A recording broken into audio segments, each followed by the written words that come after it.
let's flip a coin. Head Carolina, tails California. Okay, I'm in Lomé, Togo, West Africa. I'm in the Nikan. I never can say it. I'm north of Kojo-Via-Kofi in a Nikompwe. I'm trying to look at the lady and maybe she'll pretend. Tim K asked a kind of an important question I wanted to answer kind of quick. It's April 2014, and Tim must be on some forums or something about the Philippines, and he said somebody recommended they take $5,000 cash to the Philippines. I don't know who's doing this, but this is almost a dangerous thing. Carrying $5,000 in cash. I'm not saying there's not reasons to carry $5,000 in cash, and if Tim's kind of always talking about how to go off the grid and live outside the law, and I mean, obviously, if you want to totally erase yourself from the grid, you would have to carry only cash, because every time you put the ATM machine card in, they would know where you're at. So if you really want to live off the grid, yeah, you got to carry $5,000 cash. But for the average person, I don't know who's recommending this. I mean, without qualification, there's some really problems here. But never. What I finally realized that.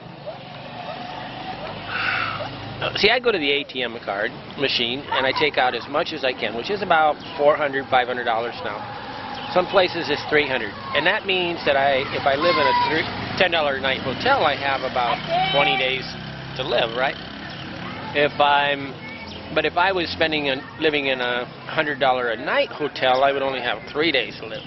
And I've seen people in Guatemala. I've seen one lady, she's Canadian. She would go to the ATM every day and pull as much money as she could out of it, because she was spending $150 a day. So every single day of the week, she tried to take money out. But as a rule of thumb, what you need, I believe, is 5 to 10 days worth of money for your hotel. All your other problems can be solved, but you need a place to sleep. So if you're staying in a $50 hotel, that would be 10 days, $500. If you're staying in a $100 a night hotel, you need $1,000 cash. I think maybe if you're staying in I don't know, I've never done it really, but I mean, if you stayed in a $400 a night hotel, you might want to have some traveler's checks, like $10,000 worth of traveler's checks. But traveler's checks are very hard to cash. I mean, they're really, really difficult. They penalize you, and it's just really a pain in the butt. They're not very good. ATMs are much easier, but the limit's like $500, right? The way the hotels suck you in is a lot of hotels will take the credit card, and if you're in a hotel and the guy wants to, basically there's hotels that cater to the people that want credit cards. The minute that they're advertising the credit card, that means you're paying 30 to 50% more for the hotel, because they'll take credit cards. But that doesn't mean it's safe, it just means they take credit cards. There's a scam going on in the Dominican Republic where these guys were kind of giving cash advances on American men running the scam to do it, but to give you cash advance so the guys could go to the casinos. Hey, but do you need to take I'm worrying that people are in these forums, and see, inside the forums you have, like expat forums, and even on my website you'll have people try to get in there and we have an instant ban thing. When we see somebody trying to scam somebody, we ban them. Facebook, they're in there like water now. They're trying to scan you. They get in on the confidence level, like somehow I'm your friend, right, because I'm on Facebook. And then they start to give you a line of reasoning that is dangerous. Now, the Philippine girls will start leading you right down the path, and they start creating Western Union type boys that are sending money Western Union, like, well, my family's sick, my blah, blah, blah. And never send money Western Union to a girl.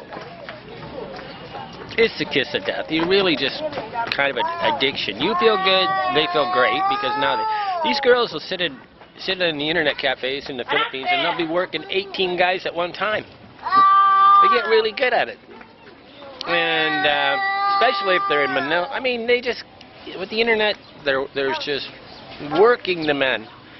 And the man feels rich, the woman feels like she's clever, so there's a kind of a bunch of sick addictions going on, dysfunctional hooks going on. But the most I've ever carried to a country, I think, was 3,000 or 4,000. I carried it into Iraq.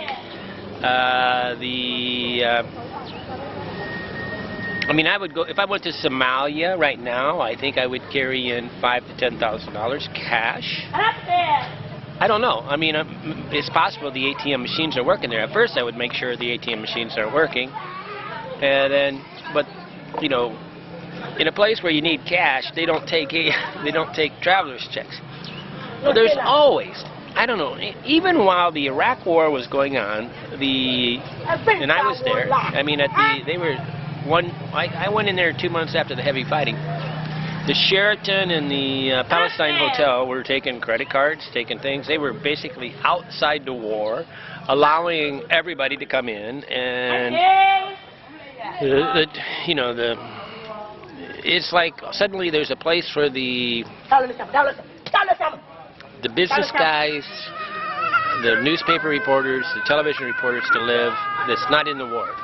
And this was a really good hotel because they could sit up on top of the thing and point across the Euphrates River and look right at Saddam's thing where they were bombing. He had a 1 kilometer square place that they were bombing inside. That was his palace, and all they did is drop bombs inside the square. It was really kind of funny.